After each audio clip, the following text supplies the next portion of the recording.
आज हम आपके लिए कक्षा 6वीं की एड ग्रेड की पुस्तक का सामान्य विज्ञान का अध्याय 1 के सभी प्रश्नों को लेकर आए हैं। तो देखते हैं पहला प्रश्न के भारत में लगभग 8000 वर्ष पूर्व किन फसलों को उपजाना प्रारंभ कर दिया गया था। जिसमें आपके विकल्प के तौर पे आंसर दिए गए हैं गेहूं चावल या गेहूं या जौ, गेहूं या मक्का, गेहूं या राई। तो इसका जो सही उत्तर रहेगा वो रहेगा गेहूं और जौ। कौन सा रहेगा? गेहूं और जौ, मतलब बी वाला आपका इसका सही रहेगा उत्तर। ठीक, अब अगले प्रश्न की ओर बढ़ते हैं और देखते हैं प्रश्न नंबर 2। लिखा है प्राचीन भारत में सामान्य जन द्वारा कौन सी भाषा सामान्य रूप से प्रयोग की जाती थी। तो आपका जो सही उत्तर रहेगा वो रहेगा आपका प्राकृतिक। कौन सा उत्तर रहेगा? प्राकृतिक इसमें सही उत्तर माना जाएगा, मतलब इसका भी उत्तर कौन सा सही होगा? बी वाला सही होगा। प्रश्न नंबर 3 की ओर बढ़ते हैं और देखते हैं। लिखा है कि पांडुलिपियों, अभिलेखों तथा पुरातत्व से प्राप्त जानकारियों के लिए इतिहासकारों द्वारा किस शब्द का उपयोग किया जाता था। तो उसके जो विकल्प हैं दिए गए हैं सूचना, स्रोत, साहित्य या संस्मरण। तो इसके लिए जो उपयोग किया जाता था वो स्रोत का उपयोग किया जाता था, मतलब इसका भी सही उत्तर कितना रहेगा? बी। अगला प्रश्न देखते हैं कि इतिहास में कोई घटना यदि वर्तमान से लगभग 2700 वर्ष पहले हुई हो तो उसे किस तरह दर्शाया जाएगा। तो इसका जो सही उत्तर होगा वो होगा सी, 2700 ईसा पूर्व इसका सही उत्तर होगा। देखिए हमने यहाँ भी लिख कर रखे गए हैं आपके लिए सारे प्रश्नों के आंसर। पहले का आपका रहेगा वो बी रहेगा गेहूं और जौ, दूसरे वाले का प्राकृतिक रहेगा बी, तीसरा स्त्रोत वो भी रहेगा और चौथा रहेगा 2700 ईसा पूर्व।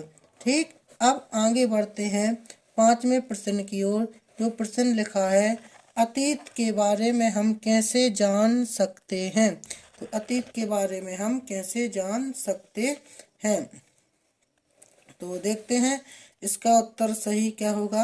लिखा है अतीत की जानकारी हम कई तरह से प्राप्त कर सकते हैं। इनमें से एक तरीका अतीत में लिखी गई पुस्तकों को ढूंढना और पढ़ना है।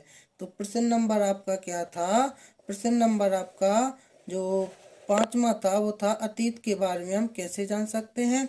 तो अतीत के बारे में हम किस प्रकार से जान सकते हैं कि अतीत की जानकारी हम कई तरह से प्राप्त कर सकते हैं। इनमें से एक तरीका अतीत में लिखी गई पुस्तकों को ढूंढना और पढ़ना है। इसी के साथ हम आगे बढ़ते हैं अगले प्रश्न की तरफ,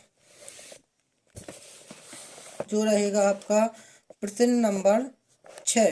तो प्रश्न नंबर 6वें का जो आपका आंसर रहेगा, देखते हैं प्रश्न क्या है 6वां। हमें वर्तमान की घटनाओं की जानकारी किन किन साधनों से प्राप्त होती है।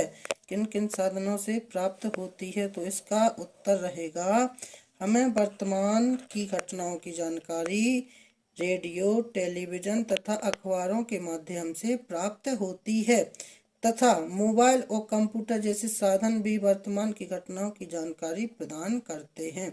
हमें वर्तमान की घटनाओं की जो जानकारी है रेडियो, टेलीविजन तथा अखबारों के माध्यम से प्राप्त होती है तथा मोबाइल और कंप्यूटर जैसे साधन भी वर्तमान की घटनाओं की जानकारी प्रदान करते हैं।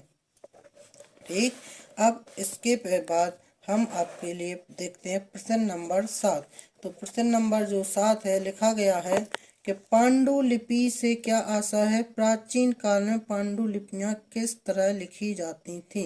तो प्रश्न नंबर 7 का जो उत्तर रहेगा वो रहेगा कि अतीत में हाथ से लिखी जाने वाली पुस्तकें हाथ से लिखी होने के कारण पांडुलिपि कही जाती हैं।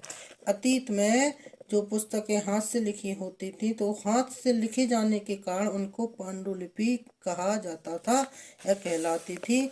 और इसके बाद उसमें लिखा है कि प्राचीन काल में पांडुलिपियां किस पर लिखी जाती थी, तो उसका आंसर जो रहेगा उसी के आगे कि ए पांडुलिपियां प्रायः ताड़पत्रों अथवा हिमालय क्षेत्र में उगने वाले भुर्ज नामक पेड़ की छाल से विशेष तरीके से तैयार भोजपत्र पर लिखी जाती थी। तो ये रहा आपका प्रश्न क्रमांक 7 का आंसर। तो देखिए एक बार फिर से आप मिला लीजिए। पहले का उत्तर गेहूं और जो रहेगा, दूसरे का प्राकृतिक, तीसरे का स्त्रोत, चौथे का 27वीं ईसा पूर्व, पांचवा दिख रहे हैं आप प्रश्न नंबर, ये आपका छठवां रहा,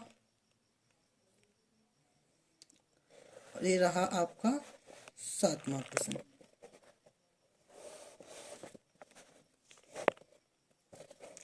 ठीक, अब इसी के साथ आगे बढ़ते हैं प्रश्न नंबर 8। तो प्रश्न नंबर जो 8 है वो लिखा है शिलालेख एवं अभिलेख में क्या अंतर है। शिलालेख एवं अभिलेख में क्या अंतर है, तो देखते हैं शिलालेख और अभिलेख में क्या अंतर रहेगा। तो देखते हैं कि शिलालेख केवल पत्थरों तथा पथरीली दीवारों पर लिखे जाते थे, जबकि अभिलेख पत्थरों तथा कागजों दोनों पर लिखे जाते थे। क्या अंतर है इनमें कि शिलालेख पत्थर या पथरीली दीवारों पर लिखे जाते थे केवल, और अभिलेख पत्थरों या पथरीली दीवारों के साथ साथ कागजों पर दोनों भी लिखे जाते थे। बस इसी ये अंतर है दोनों में। अगला प्रश्न है प्रश्न नंबर 9। प्राचीन काल में लोग यात्रा किस प्रकार व क्यों करते थे। प्राचीन काल में लोग यात्रा किस प्रकार और क्यों करते थे, तो उत्तर नंबर जो 9 रहेगा आपका कि प्राचीन काल में लोग काम की तलाश में कभी प्राकृतिक आपदाओं के कारण एक स्थान से दूसरे स्थान जाते थे, सेनाएं दूसरे क्षेत्रों पर विजय हासिल करने के लिए, तथा व्यापारी कभी कभी काफले में तो कभी जहाजों में यात्राएं करते थे। ठीक, देख लीजिएगा।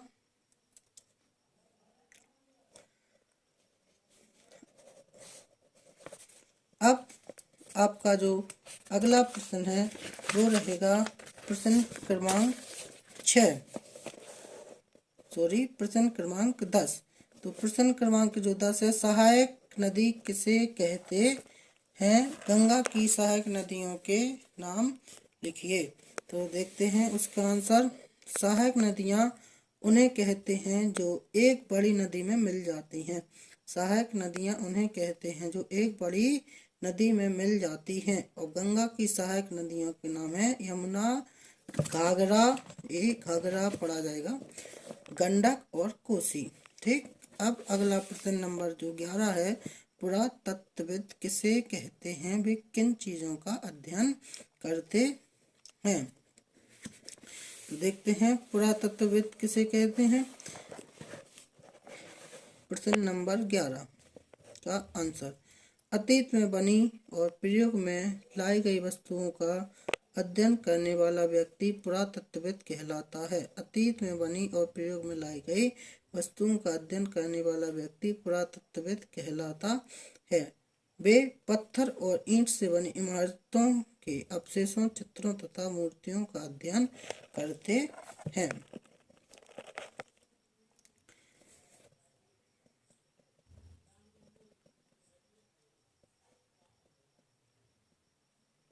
ठीक, अब ये रहा आपका प्रश्न नंबर 12 है, इतिहासकार किसे कहते हैं, वे किन बातों का अध्ययन करते हैं। तो देखते हैं प्रश्न नंबर 12 का आंसर, जो व्यक्ति अतीत का अध्ययन करता है उसे वह इतिहासकार कहलाता है।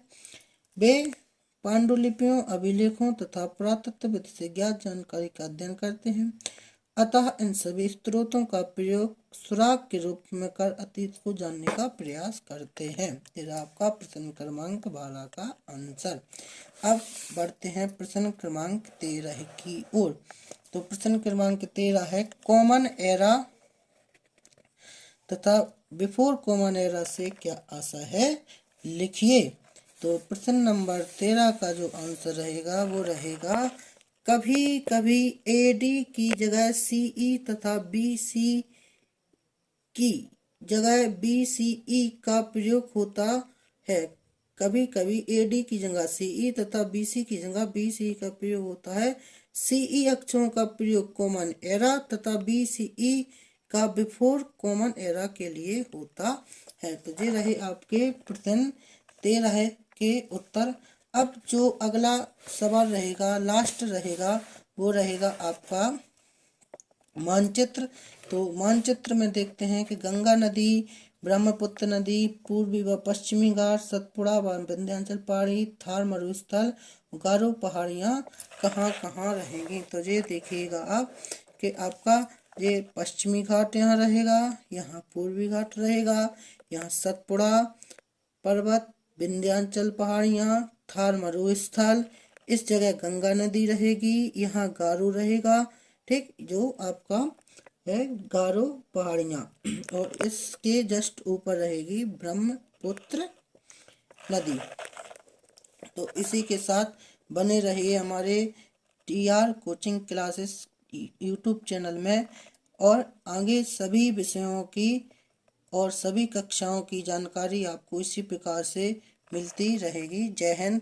और यदि आपने चैनल को सब्सक्राइब नहीं किया है तो चैनल को सब्सक्राइब जरूर कीजिएगा।